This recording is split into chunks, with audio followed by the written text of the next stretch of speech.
Let's get right into this review for How to Make a Killing.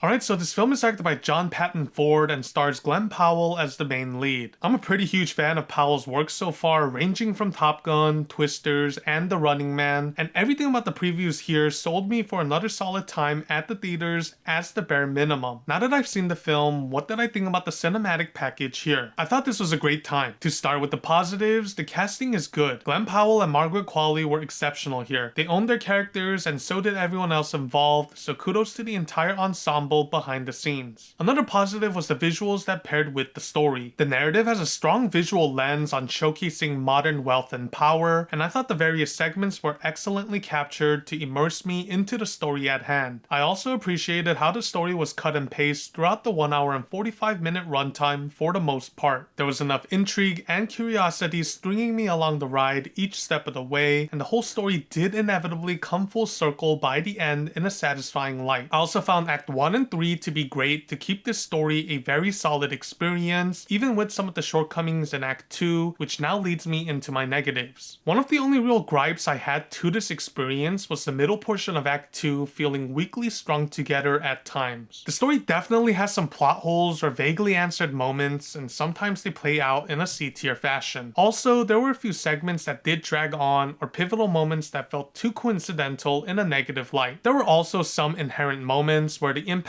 just wasn't there for me, and things felt surface level bare bones. Whether it's some of the crucial killing moments or how certain montages played out, I just didn't really feel all too connected or feel the exact intensity at some of these moments when things were happening on screen, and I wish there was a stronger effect to these scenarios. Overall though, my final score for How to Make a Killing ends up being 8 out of 10.